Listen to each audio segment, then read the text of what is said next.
안녕하세요. 저는 저의 일을 열심히 하며 사는 30대 초반의 여성입니다.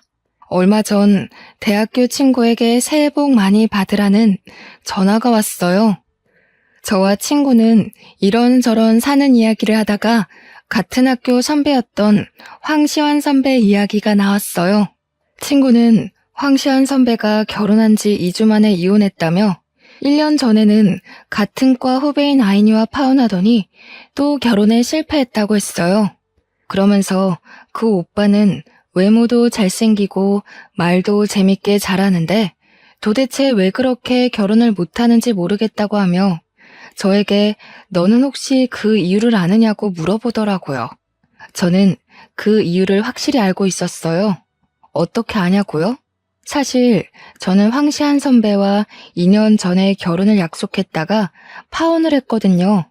제가 왜 파혼을 하게 되었는지 그 이야기를 듣게 되면 여러분들도 저와 아이니 그리고 최근에 이혼한 분의 선택을 충분히 이해하실 수 있으리라 장담합니다.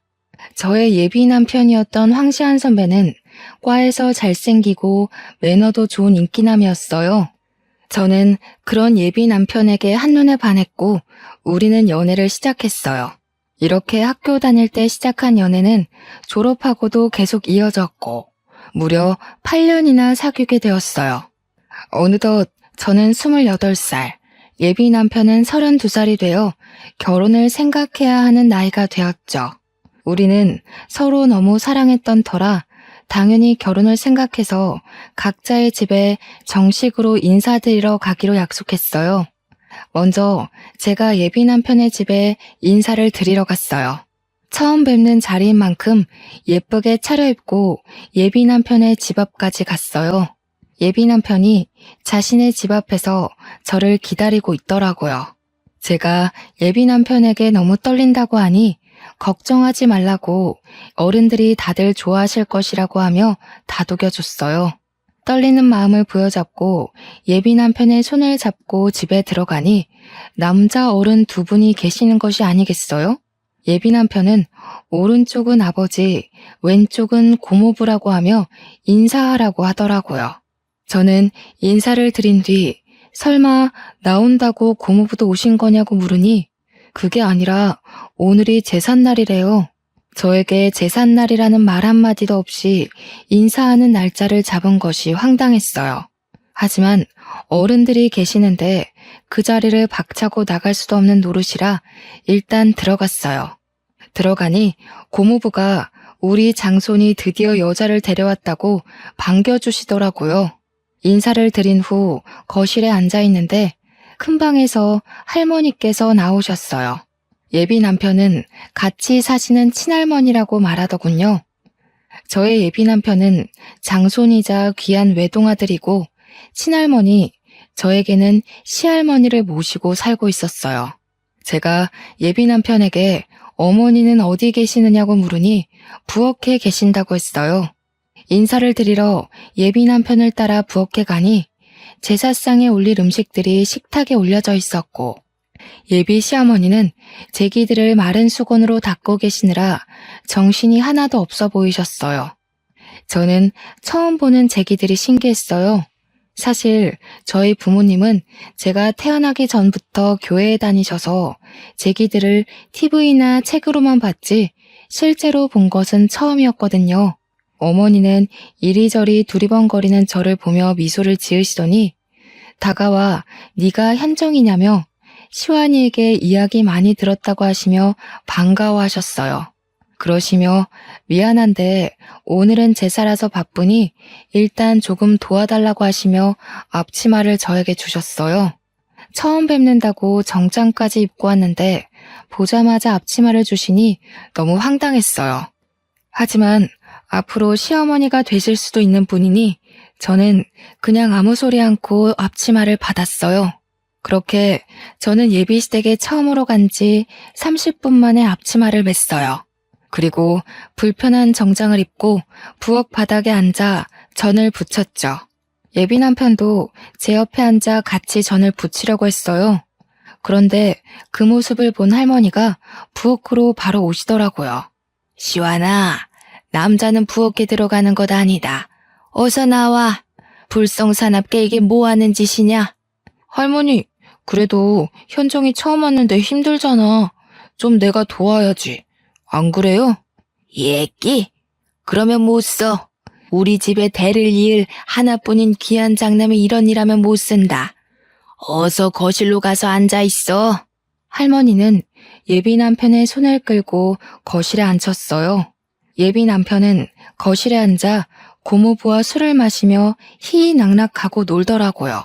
저는 이런 상황이 황당했지만 그래도 원래 제가 음식하는 것을 좋아하기도 했고 TV에서만 보던 제사를 처음 겪어보니 신기하기도 해서 그냥 오늘만 봉사한다는 생각으로 음식을 장만했어요.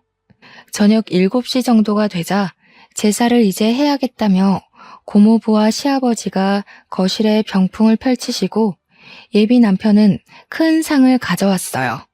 어머니는 부엌에서 제기 위에 대추와 사과를 조심스럽게 올리셨어요. 그러면서 저에게 들고 거실로 가서 제사상 위에 올리라고 하셨어요. 저는 어머니께서 주신 쟁반을 그대로 들고 가서 밥상에 반찬 올리듯이 아무 곳에나 음식을 두었어요. 너는 홍동백서도 모르니? 대추는 왼쪽에, 사과는 오른쪽에 두어야 할 것이 아니니? 할머니는 제게 음식을 잘못 올렸다고 다그치셨어요. 그런데 제사상 자체를 처음 보는 제가 이런 걸 알 리가 있나요? 저는 그저 이 상황들이 당황스러워 얼굴이 빨개져서 눈만 끔뻑거리고 있었어요. 할머니, 그거는 아직 저도 헷갈려요. 현정이가 그런 거 어떻게 알겠어요? 너무 뭐라 그러지 말아요. 이 녀석, 벌써 이러면 아주 우리가 시집살이라도 시키면 난리칠 녀석일세. 할머니가 한 소리 하실 수도 있지. 그거로 그러니? 할머니가 현정이를 잡아먹기라도 하신다니? 시아버지가 농담식으로 말씀하셨지만 사실 기분이 그다지 좋지는 않더라고요. 할머니의 진두지휘 하에 제사상 위에 음식들이 다 차려지고 제사가 시작되었어요. 제가 예비 남편의 옆에 서기 위해 앞쪽으로 가자 어머니는 제 팔을 잡고 부엌으로 가셨어요. 어머니는 여자들은 절할 때 부엌에 빠져 있다가 음식이 빠질 때 재빨리 음식을 나르고 저녁상을 펴야 한다고 하더라고요. 사실 저는 절을 굳이 안 해도 상관은 없었지만 그래도 음식은 어머니와 제가 다 했는데 정작 우리는 제사에 참여도 하지 못하고 부엌에 있으라고 하니 뭔가 재주는 곰이 부리고 돈은 주인이 받아가는 그런 묘한 기분이더라고요. 그래도 저는 제사를 한 번도 지내본 적이 없기에 원래 제사는 남자들만 하나 보다 생각했어요. 시아버지와 고모부, 예비 남편이 진지한 표정으로 절을 하고 향 위에서 술잔을 돌리는데 저는 그저 신기했어요. 그렇게 제사가 마쳐지고 어머니는 간단히 제사상을 정리한 후 큰 상 하나, 작은 상 하나를 차리셨어요. 그러고는 큰 상에는 수저를 4개와 반찬을 푸짐하게 두시고 작은 상에는 수저 2개와 약간의 반찬을 두셨어요. 고모부, 시아버지, 예비 남편, 그리고 시할머니는 큰 상에 자리를 잡으셨어요.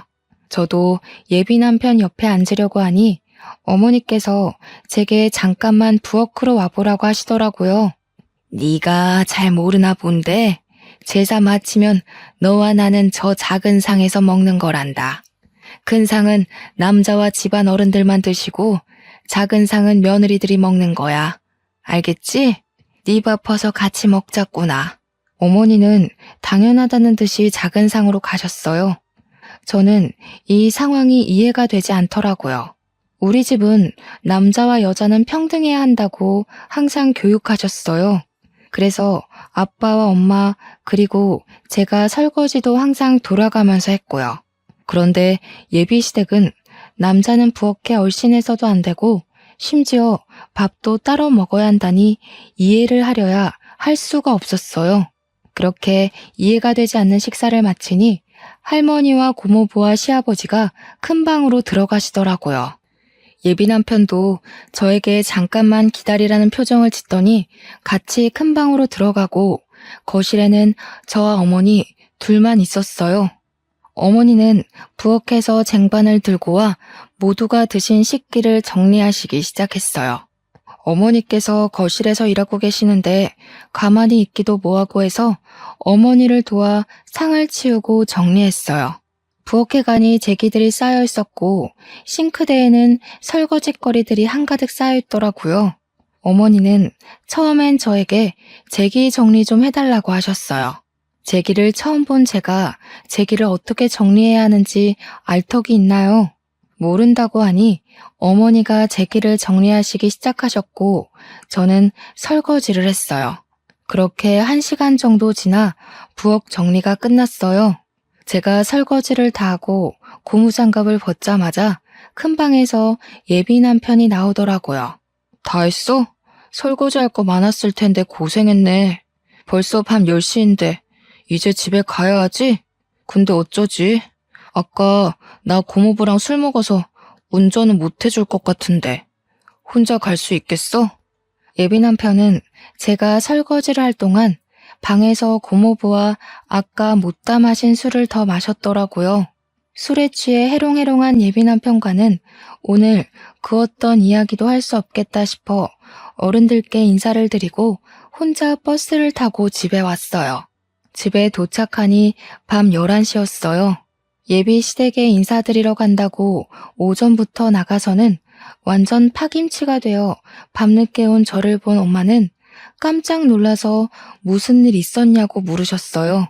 저는 엄마에게 오늘이 제삿날이라서 시어머니와 제사 준비도 하고 제사도 지내고 뒷정리까지 하고 왔다고 말씀드렸어요. 또한 예비 남편이 장손에다 외아들이고 시할머니와 함께 살고 있다는 사실도 이야기했죠. 엄마는 제삿날에 인사하러 오라고 말한 것도 기가 막힐 노릇인데 남의 집 귀한 딸을 제사 준비까지 시키고 뒷정리까지 시키냐며 화를 내셨어요. 당장 예비 남편에게 전화해서 따진다는 것을 예비 남편이 지금 술 먹어서 말해도 소용없다고 하며 겨우 말렸네요. 엄마는 한창 화를 내시다가 저와 예비 남편이 결혼하는 것은 진지하게 다시 생각을 해봐야겠다고 하시고는 주무시러 들어가셨어요. 엄마는 화를 많이 내셨지만 저는 그래도 예비 남편이 좋았어요. 제사라는 문화가 그다지 싫지만은 않았고 무엇보다 예비 남편을 너무 사랑했거든요. 예비 남편도 제게 너무 잘해주었고요.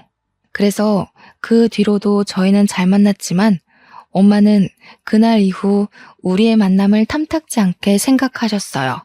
그리고 2주 정도가 흘렀어요. 예비 남편은 어른들이 다시 저를 집으로 초대했다고 토요일에 함께 가자고 하더라고요. 저는 저번에 인사드리러 갔을 때 제삿날이라 많은 이야기를 나누지 못해서 다시 초대하셨다고 생각하며 그날 당연히 가겠다고 했어요. 약속한 토요일 오전. 이번에도 깔끔하게 정장을 입고 예비 남편 집 앞으로 갔어요. 문을 열고 들어가니 현관에 신발이 가득 있었어요. 집 안에는 어른도 있고 아이들도 있었는데 어른들만 해도 20분 정도가 있으시더라고요. 저는 현관에서 신발도 벗지 못한 채 이게 무슨 일인가 싶어 어리둥절하게 서 있었어요. 예비 남편은 가만히 있는 제 손을 잡고 들어갔어요. 그러더니 당숙 할아버지, 작은 할아버지, 남원 작은 아버지, 천안 작은 아버지 등 그 자리에 계시는 모든 분에게 각각 인사시켰어요. 일단 인사를 하긴 했는데 워낙 많이 계시다 보니 나중에는 이분이 저분 같고 저분이 이분 같더라고요. 인사를 할 때마다 다들 저에게 맏며느리감이라고 하시며 앞으로 하나뿐인 장손 시완이와 결혼해서 자주 보자고 반기셨어요. 한창 정신없이 인사를 하는데 부엌에 계시던 어머니께서 나오시더니 잘 왔다고 반겨주셨어요. 그러고는 오늘은 증조 할아버지의 제삿날이라고 하시며 제게 앞치마를 주시더라고요. 그때 그 앞치마를 보자마자 뒤도 돌아보지 않고 나갔어야 했는데 저는 또 바보같이 그 앞치마를 건네받았네요. 그렇게 저는 또 불편한 정장을 입고 앞치마를 입고 부엌 바닥에 앉아 육전부터 시작해서 파전, 산적, 동태전, 가오리전 등 제가 평소에는 잘 먹지도 않는 전을 잔뜩 만들었어요. 그날은 친척들이 많이 오셔서 그런지 처음으로 이 집에 왔던 이전 제삿날보다 훨씬 더 많이 음식 장만을 했어요. 제가 그렇게 허리도 제대로 펴지 못하고 음식을 할 동안 예비 남편은 조카들과 놀고 게임을 하며 아주 즐거워하더라고요. 저는 분명히 인사를 드리러 왔는데 또 이 집 제사 음식을 장만하고 있으니 화가 나더라고요. 그런다고 이렇게나 어른들이 많이 계시는데 그냥 뛰쳐나갈 수도 없고 해서 답답한 마음에 한숨만 푹푹 내쉬고 있었어요. 그런 모습을 예비 남편이 보았는지 부엌으로 와서는 많이 힘드냐며 어깨를 주물러 주었어요. 제가 그럼 힘들지 안 힘들겠냐고 말하려는 순간 시할머니가 저와 예비 남편에게 오셨어요. 시완아, 장손이 부엌에 오면 못 써. 그리고 지금 조상님들 음식장만 하는데 어깨를 주무르고 이게 뭐 하는 짓이냐? 당장 거실로 가. 할머니, 우리 현정이 인사드린다고 예쁘게 옷 입고 왔는데 얼마나 힘들겠어. 현정이 예쁘게 좀 봐주라. 얘기. 아무리 그래도 어른들 계시는데 장손이 그러면 못 써. 시완이 너는 어서 나와서 당숙한테나 가봐라. 할머니는 장손인 예비 남편이 잠시라도 부엌에 오려고 하면 장손은 부엌에 있으면 큰일 난다며 얼른 내보내셨어요. 예비 남편은 당숙 할아버지에게로 가서 술을 받아 먹고 있더라고요. 그렇게 예비 남편은 거실에서 술을 먹고 노는 동안 저는 혼자 엄청난 양의 전을 만들었어요. 제사 준비를 다 마치고 제사상이 차려졌어요. 저번처럼 저와 어머니는 부엌에서 제사가 마쳐지기만을 기다린 뒤 제사가 끝나자마자 저녁상을 차렸어요. 저와 어머니, 여자아이들은 작은 상에서 밥을 먹고 예비 남편은 큰 상에서 친척들과 남자아이들과 함께 밥을 먹었죠. 밥을 다 먹고 상을 치우려는데 할머니가 저와 예비 남편을 부르시더라고요. 너희는 결혼을 언제 할 생각이니? 우리야 할머니가 허락해 주시면 당장이라도 하지. 그래? 얘야, 우리는 혼수나 예단 아무것도 필요 없다. 너희 집이 괜찮다면 결혼식 관련 비용도 우리가 다 내마. 사실 저희 집안 형편이 그다지 좋지가 않았어요. 그래서 혹시나 예비시댁에서 과한 예단이나 혼수를 가져오려고 할까봐 내심 걱정을 많이 했거든요. 그런데 이 집의 최고 어른이신 할머니께서 제가 말씀드리기도 전에 다 필요 없다고 하시니 내심 기분이 좋더라고요. 단, 한 가지 조건이 있어. 반드시 이 집에 들어와서 살아야 한다.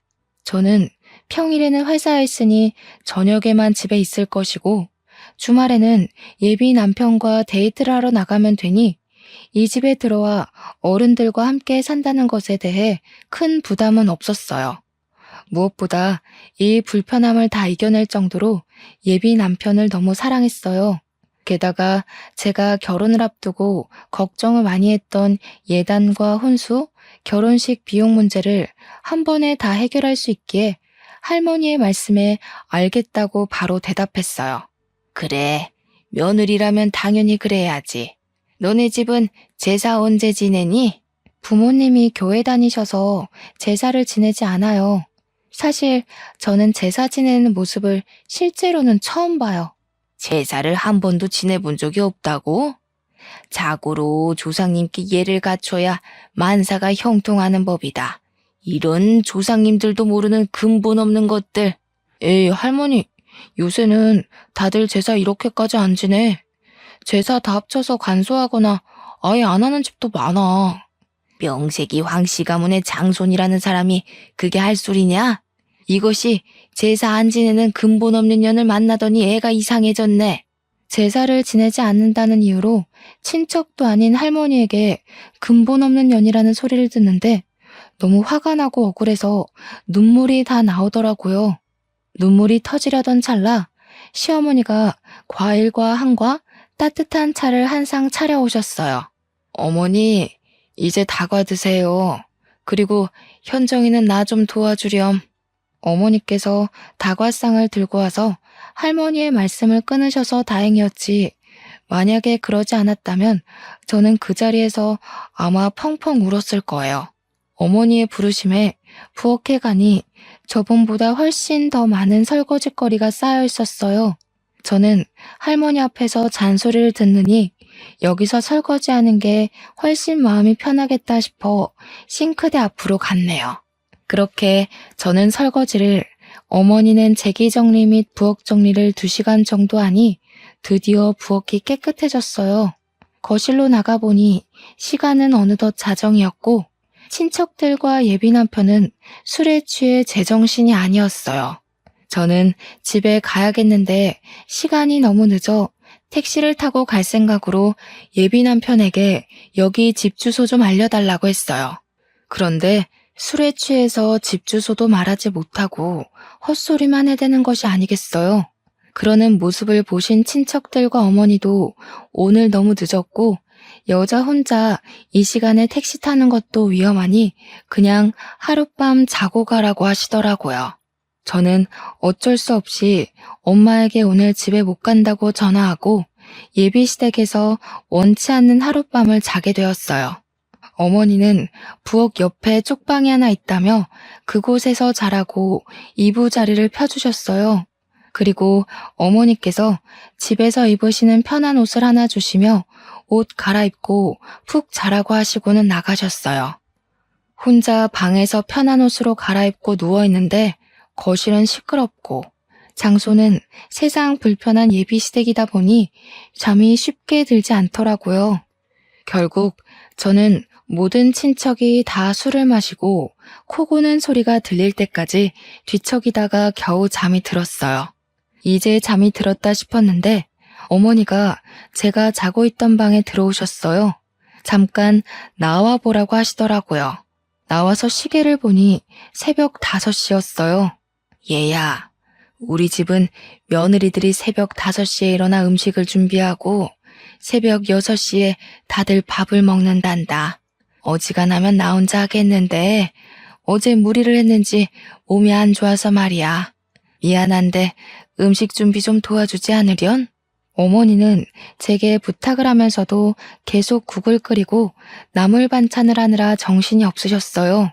이미 저도 잠이 다 깼고 그 자리에 혼자 멀뚱히 서 있기도 다시 방에 들어가기도 좀 그러니 저도 어머니를 도와서 음식을 준비했어요. 우리 집은 아침, 점심, 저녁 모두 반찬이 최소 7개는 있어야 해. 황씨 가문이 큰 양반가라서 조상님들 때부터 그렇게 먹었다고 하더구나. 그리고 한번 사용한 음식을 다시 사용해서는 안 돼서 매일 끼니마다 조금씩 새로 해서 먹는단다. 끼니마다 새로운 반찬을 최소 7개는 만들어야 한다고요? 그래. 처음에는 나도 이거를 어떻게 해야 하나 했는데 하다 보니 반찬 7개는 금세 뚝딱 가게 되더라고. 너는 내가 봤을 때 손이 야무지니 나보다 더 잘할 거야. 어머니는 이미 저를 며느리로 생각하셨는지 제게 음식에 대해서 하나하나 알려주셨어요. 저는 일단 말씀을 하시니 듣기는 듣는데 슬슬 제가 이 집에 들어와 사는 것이 걱정되더라고요. 사실 전 아침잠이 정말 많아요. 회사도 7시에 겨우 눈을 뜨고 나가는데 새벽 5시에 일어난다는 것은 상상도 할 수 없었어요. 게다가 이 집안의 아들들, 장소는 다 잠을 자고 이 집안의 핏줄이 전혀 섞이지 않은 어머니와 저만 황씨 집안 사람들을 위해 요리를 한다는 것이 썩 내키지는 않더라고요. 어머니께는 죄송하지만 어머니와 저의 모습이 황씨 집안을 위해 일하는 노비처럼 보였어요. 제가 이런 생각을 하는 동안에도 어머니는 쉴 새 없이 부엌 여기저기를 다니셨고 반찬이 7개나 있고 국이 있는 멋진 한 상을 뚝딱 차리셨어요. 어머니가 식사하시라고 말씀하시자 그제야 누워있던 친척들이 일어났어요. 다들 머리는 부스스하고 눈도 제대로 뜨지 못하고 밥을 먹더라고요. 저는 자리를 잡고 밥을 먹으려는데 어머니는 여전히 부엌에서 일하고 계시더라고요. 어머니, 식사 안 하세요? 밥 퍼드릴까요? 나는 원래 아침을 안 먹어. 아침에는 입맛이 없기도 하고 할머니께서 식사 끝나면 꼭 숭늉과 과일을 찾으셔서 준비해야 해. 나는 숭늉을 끓일 테니 너는 가서 밥 먹으렴. 어머니는 그 많은 음식을 다 준비하셨지만 제대로 드시지도 못하고 할머니의 후식을 준비하고 계셨어요. 그러는 어머니를 챙기는 사람은 이 집안에 아무도 없었어요. 예비 남편도 아버지도 그저 자신의 밤새 줄인 배를 채우는 데만 급급했죠. 그 모습을 보는데 이건 정말 아니다 싶었어요. 결혼 전에 예단과 혼수를 준비 안 해도 된다고 해서 한시름 났는데 결혼 후에는 예단과 혼수 문제보다 더 크고 말도 안 되는 문제들이 가득 쌓여 있었죠. 아침 식사와 정리를 마치고 예비 남편에게 얼른 집에 가자고 했어요. 집에 갈 준비를 하고 있는데 할머니가 저에게 앉아보라고 하시더라고요. 그러면서 황씨 가문은 옛날에 이렇고 저렇고 하시며 집안 조상님에 관해서 얘기하셨어요. 솔직히 귀에 하나도 들어오지는 않았지만 그냥 앉아서 네네 하면서 형식적인 대답만 이어갔어요. 그래서 말이다. 우리 집은 이렇게 엄청난 집안이라 명절을 가장 중요하게 생각한단다.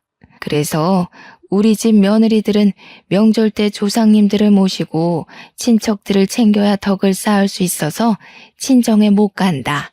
알았지?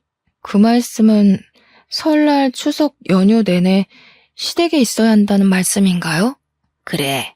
요새 젊은 것들은 시댁에는 설날에, 추석에는 친정에 가던가 아니면 명절날 아침에 바로 친정으로 넘어간다던데. 우리 집은 그런 거 절대 용납 안 된단다.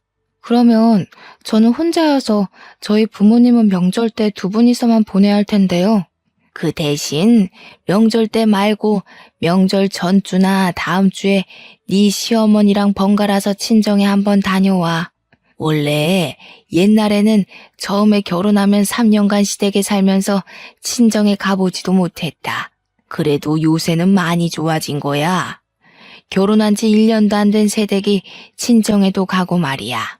저는 저를 이만큼 키워주신 것은 친정 부모님인데 그런 부모님께 명절 때 찾아가 보지도 못한다는 것이 전혀 이해가 되지 않았어요. 정말 이건 너무 아니다 싶었죠. 더 어이없는 건 예비 남편이었어요. 예비 남편은 할머니의 말에 고개만 끄덕이더라고요. 너는 이제 출가 외인이다. 결혼하면 이 시댁에 뼈를 묻고 살아야 해. 이제 친정은 잊고 여기 시댁의 조상님께 충실하게 효를 행하며 살아야 한다. 그동안 저를 키워주신 친정은 잊고 얼굴도 이름도 모르는 어쩌면 예비 남편 아니었으면 남남이었을 시댁의 조상님께 효를 행하며 살아야 한다니 정말 어이가 없더라고요. 그 뒤로도 할머니는 한참 동안 조상님과 며느리의 도리에 대해 설교를 하셨어요. 할머니, 이제 우리 일이 있어서 나가봐야 해. 우리 장손 오늘 일이 있었어? 그래, 어서 가봐. 너도 같이 가려무나. 참, 우리가 다음 달에도 제사가 있단다. 날짜는 장손에게 듣고 그때도 꼭 와야 한다. 할머니께서는 저에게 다음 달에도 제사가 있으니 반드시 참석하라는 말을 하시며 잘 가라고 하셨어요. 예비 남편의 차에 타서 곰곰이 생각해보니 이 모든 상황이 너무 어이없더라고요. 저는 분명히 결혼 전 인사를 드리러 왔는데 인사는커녕 제사 음식 장만하고 부엌에서 일하고 아침상 차리고 다음날 예비 시댁에서 나온다는 것이 말이나 되는 상황인가요? 우리 할머니가 좀 말이 많으시거든. 그래서 할머니 말이 더 길어질까봐 내가 적당히 둘러대고 잘랐어. 그래. 그런데 인사 와서 제사 지내고 온다는 것이 좀 그러네. 왜? 힘들어서 그래? 이거 한 번 가지고 그러면 어떡해. 우리 집은 1년에 제사가 12번, 명절 2번 해서 1년에 총 14번 제사를 지내야 하는데 앞으로 어쩌려고 그래. 이제 제사 문화에 적응해봐. 1년에 14번이나 이런 제사를 지낸다고? 응. 그래도 네가 제사를 2번이나 와서 어른들한테 잘 보여서 그런지 친척들이 다들 너무 좋은 며느리감이라고 칭찬하시더라.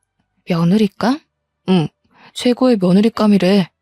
할머니와 친척들 모두 너를 며느리로 생각하시는 거지. 우리 집 며느리 테스트 합격한 거 축하해. 뭐? 며느리 테스트? 응, 며느리 테스트. 내가 이 집안의 외동아들에다 장손이라 아무 여자와 결혼 못 시킨다고 내가 여자를 데리고 오면 테스트를 한다고 하셨거든. 그래서 제삿날에 인사하러 오라고 해서 어떻게 행동을 하는지 우리 친척들과 잘 어울리는지 테스트를 한 거야. 그럼 나 통과했으니 기뻐해야 하는 거야? 그럼 현정이 너는 우리 집 며느리 테스트에 처음으로 합격한 거야. 예비 남편은 신나서 이야기하는데 저는 듣고 있자니 너무 어이도 없고 황당하더라고요. 무슨 조선시대의 세자가 결혼할 때 양반집 교수들 여럿 모아놓고 삼간택 치르면서 세자빈 뽑는 것도 아니고 남녀 평등을 외치는 이 21세기에 며느리 테스트라뇨. 아, 그리고 사극에서 보면 조선시대 때 세자빈 간택에 통과하면 별궁으로 들어가서 결혼 전까지 왕실 교육을 받잖아. 그것처럼 우리 집도 옛날부터 며느리가 될 사람에게 결혼 전에 우리 집으로 오게 해서 교육을 받게 했어. 그래서? 그니까 다음 달에 제사도 꼭 참석해서 와서 어른들 모시는 것도 배우고 해야 해. 너는 제사를 한 번도 지내보지 않아서 더 많이 배워야 할 수도 있겠다. 다음 달 제사가 일요일이니까 금요일부터 우리 집에 와서 금, 토, 일 같이 생활하면서 할머니, 어머니한테 배워. 할머니도 예비 남편도 뼈대가 굵은 양반 가문의 집안이라서 며느리들은 교육을 받아야 한다며 제사 음식 장만을 도우라는데 빨리 이 집 며느리 자리에서 도망가야겠다는 생각뿐이었어요. 바로 헤어지자고 말하고 싶었지만 8년간 사귀었던 정도 있었고 전날 잠을 거의 못 자서 너무 피곤해서 일단 바로 집으로 갔어요. 집에 오니 엄마는 저번에는 시댁에 인사드리러 간다 해놓고서는 11시에 파김치가 돼서 오더니 오늘은 아예 그 집에서 잠을 자고 왔냐고 뭐라고 하시더라고요. 저는 이 결혼하지 않겠다면서 어제 제사 지낸 이야기부터 아침에 할머니께 들었던 이야기까지 모두 다 하나도 빠짐없이 말씀드렸어요. 부모님은 이게 무슨 경우냐며 지금도 이러는데 결혼하고 정식으로 그 집 며느리 되면 혼수와 예단을 하지 않았다는 핑계로 시집살이 호되게 시킬 것 같다고 하셨어요. 특히 엄마는 절대 이 결혼 못 시킨다고 결사 반대를 하셨어요. 그리고 아빠는 저의 이야기를 다 듣고는 혼자 곰곰이 생각하시더니 예비 남편에게 똑같이 복수해야겠다며 다음 주 일요일에 집으로 초대하라고 하셨어요. 저는 아빠에게 어떻게 하실 것이냐고 물었지만 아빠는 아무래도 계획을 말씀해 주시지 않았어요. 다음 주 일요일, 아직 예비 남편이 올 시간이 한참 남았는데 아빠와 엄마는 옷을 차려입고 계시더라고요. 그러면서 오늘 교회 갈 건데 너와 시완이도 같이 가야 하니 옷 입고 준비하라고 하시더라고요. 사실 그동안 부모님은 일요일마다 교회에 가시긴 하지만 지금까지 한 번도 제게 같이 교회 가자는 소리를 안 하셨어요. 교회는 부모나 다른 누군가가 강요로 해서 다니는 것이 아니라며 나중에 제가 다 크고 마음에서 교회에 가고 싶은 마음이 생겼을 때 그때 다니라고 하셨죠. 물론 그런 마음이 생기지 않는다면 평생 다니지 않아도 된다고 하셨어요. 그러던 부모님이 갑자기 교회에 가자고 하니 의아하긴 했지만 그냥 부모님이 다니시는 교회를 우리에게 소개해 주시려고 그러는가 보다 싶어 저도 갈 준비를 했어요. 제가 외출 준비를 하는데 예비 남편이 집 앞에 와 있다고 전화를 하더라고요. 그래서 부모님께 말씀을 드리니 부모님은 그럼 지금 교회에 가자고 하셨어요.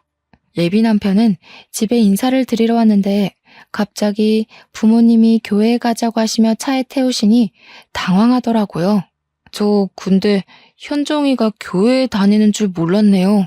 부모님은 다니셔도 현정이는 다니지 않는 줄 알았는데. 현정이는 안 다니고 우리만 다녀요. 현정이도 오늘 처음 가는 거요. 예비 남편은 계속 이해가 안 된다는 표정을 지었고 저 역시 아빠가 왜 이러시는지 몰라 가만히 있었어요.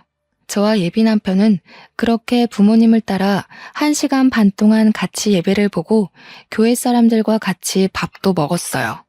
그렇게 교회에서 3시간 정도 보낸 후 다시 집에 왔는데 예비 남편의 표정이 그다지 좋지 않더라고요. 그 모습을 본 부모님은 예비 남편에게 잠깐 거실에 앉아 표정이 왜 이리 좋지 않냐고 물어보셨어요. 사실 저희 집안은 대대로 불교 집안이고 교회를 그다지 좋아하지 않습니다. 그런데 일방적으로 교회를 데리고 가시니 기분이 좋지는 않습니다. 인사를 드리러 왔는데 교회를 데리고 가니 기분이 좋지 않았나? 그래, 그럴 수 있지. 그럼 자네 집에 갔던 우리 딸 기분은 어땠을 것 같은가? 무슨 말씀입니까?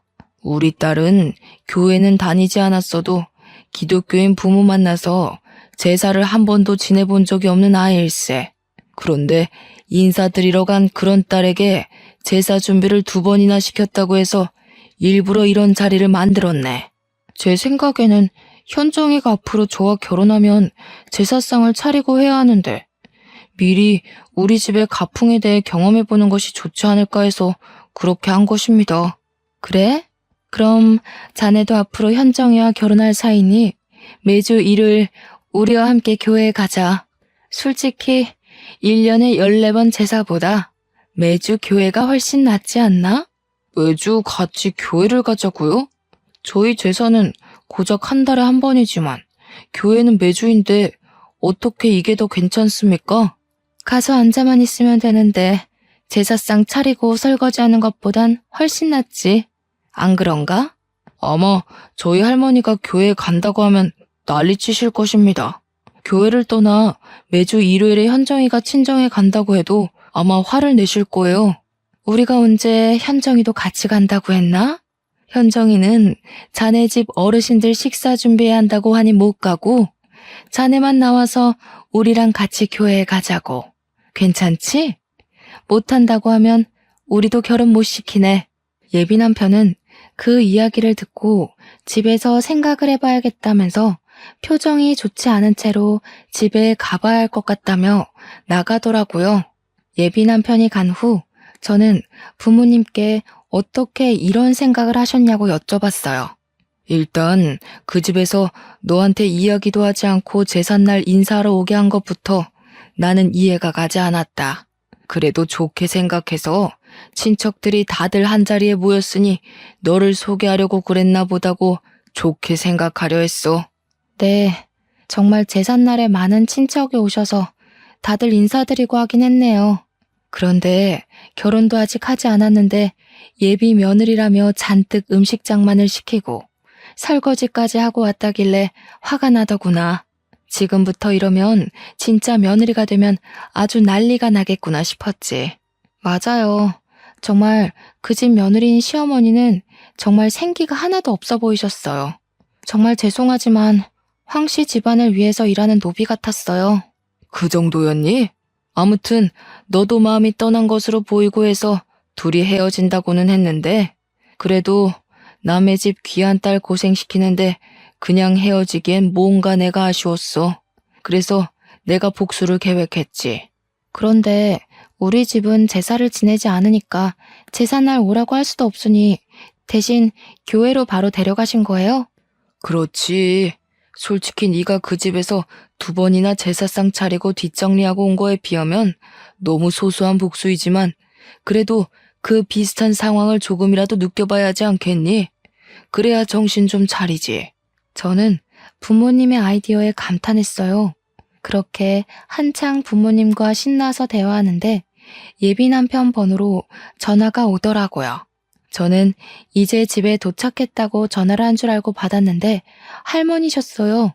너는 우리 집이 교회를 얼마나 싫어하는데 감히 우리 황씨 가문의 귀한 장손을 교회에 데리고 가니? 부정타게 말이야. 너네 부모는 생각이 있는 거니 없는 거니? 제가 전화를 받자마자 할머니가 소리를 고래고래 지르시며 혼내시는데 그 소리가 어찌나 큰지 정말 귀가 떨어져 나갈 것 같았어요. 제가 너무 놀라기도 하고 당황해서 가만히 있자 엄마는 제 핸드폰을 빼앗아 가셨어요. 안녕하세요. 저 현정의 엄마입니다. 보고 있자니 화가 나서 그랬습니다. 그럼 제사를 지내본 적도 없는 저희 딸이 거기에서 밤 늦게까지 제사 준비하고 치우고 한 것은 해도 되는 일입니까? 그야, 이제 현정이가 우리 집 며느리가 될 아이니 내가 교육했던 것이오. 이제 우리 황씨 가문의 며느리가 될 건데 그 전에 미리 우리 가문의 풍습을 익히는 것이 잘못된 거요? 가문의 풍습을 익히는 것이 얼굴도 모르는 조상 제사상 차리고 설거지하고 친척들 뒤치다꺼리하는 거예요. 그리고 며느리는 무슨 사람도 아닙니까? 그동안 키워준 친정을 잊고 명절 때는 가지도 말라니. 그게 무슨 말도 안 되는 경우입니까? 그야 우리 집이 양반 집안이라 항상 내려왔던 풍습이니까 그런 것이오. 그건 그렇고 주마다 우리 장손 교회에 오라는 건 또 뭔데? 이래서 예수쟁이들이랑은 말이 안 통해 말이. 무조건 제사는 안 된다. 교회만 나오라고. 이보세요. 저 사실 교회에 다니면서 현정이한테도 교회 다니자는 이야기 한 번도 안 했어요.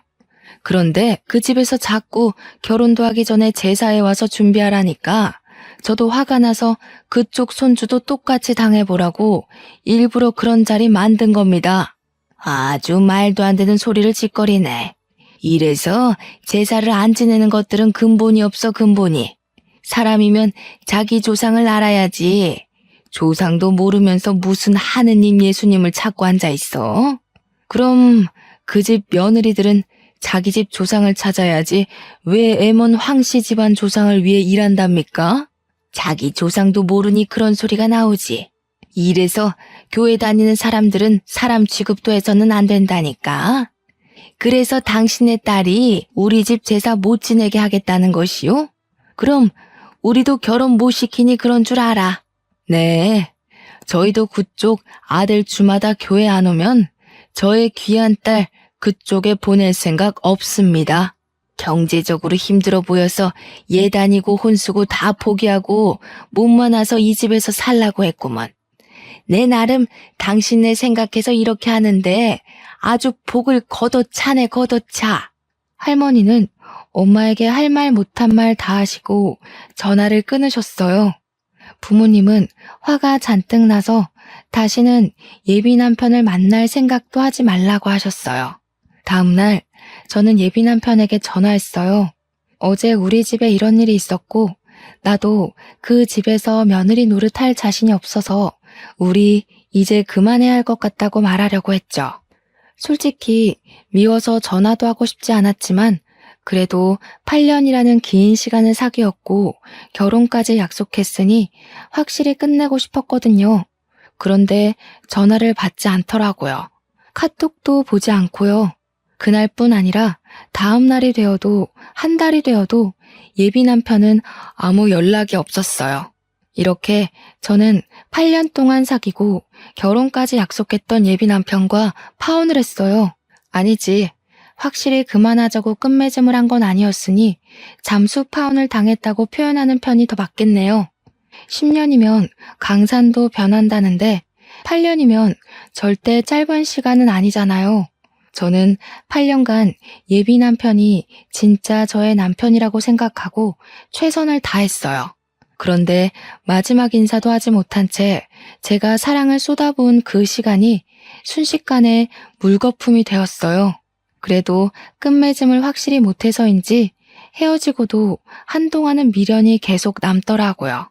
그래서 1년가량은 예비 남편을 그리워하기도 하고 원망도 하며 그렇게 눈물 속에서 시간을 보냈었네요. 그렇게 1년이 지나자 저도 어느 정도 마음의 정리가 되더라고요. 새로운 남자도 만나보라는 엄마의 말에 선짜리도 나가고 소개팅도 나가긴 했어요. 그런데 나이가 나인지라 만날 때마다 자연스럽게 결혼 이야기가 나왔고 상대분과 이야기를 하다 보면 경제적으로 넉넉하지 않은 내가 결혼을 할 수 있을까 하는 걱정이 먼저 들었어요. 그때마다 예비 시할머니께서 하신 말씀대로 그냥 그 집에 들어가서 모든 것을 견디고 참고 살 걸 그랬나 하는 생각도 들더라고요. 그런데 그 집에서 정말 영혼 없이 모든 것을 체념한 표정으로 일을 하시던 어머니의 표정이 생각났어요. 그게 저의 미래의 모습이라는 생각을 하니 이건 인생을 망하는 길이겠구나 싶더라고요. 제가 본 그 집의 며느리는 자신의 조상 받드는 데 쓰는 일종의 도구이자 노예 같았어요. 그리고 할머니는 제사로 조상님께 덕을 쌓아야지 만사가 형통한다고 하셨지만 제사 열심히 지내는 그 집의 작은 아버지들, 고모부는 다 이혼해서 혼자 살고 계시더라고요. 과연 이러한 모습이 잘 풀리는 집안의 모습일까 하는 생각이 들더라고요. 제가 만약에 결혼해서 그 집 며느리로 있었다면 기가 막힌 황씨 가문의 가풍이 싫어서 저 또한 이혼했을 수도 있겠네요. 어쩌면 조상님 제사상 공들여 지낸 예비 남편 집보다 제사상 한 번 차려본 적 없는 우리 집이 조상님의 도움을 더 많이 받지 않았나 하는 생각이 들어요. 파혼하고 2년이나 지난 지금은 완전히 마음 정리를 하고 저의 일을 하며 재밌게 살고 있어요. 당분간은 누구 만나지 않고 일만 할 생각이에요. 그래서 일단 저 자신의 가치를 높여서 나중에 제가 정말 좋아하는 남자를 만났을 때 당당하고 멋지게 결혼을 하고 싶네요. 지금까지 기나긴 저의 파혼 사연 들어주셔서 감사합니다. 우리 다들 멋진 상대를 만날 수 있도록 자신의 가치를 높이기 위해 열심히 살아봐요. 아, 그리고 마지막으로 할 말이 있는데 시댁에 인사하러 갔더니 제사시키는 집안이 또 있다면 그 집에 들어가서 인사할 것도 없이 바로 나오세요. 제가 겪은 고생들 겪을 확률 99.99%예요. 꼭 도망가세요. 공대 졸업한 황시한 선배가 결혼하자고 해도 무조건 도망가세요. 그 집에 노예처럼 살고 싶으시다면 상관없지만 그게 아니라면 반드시 도망가세요.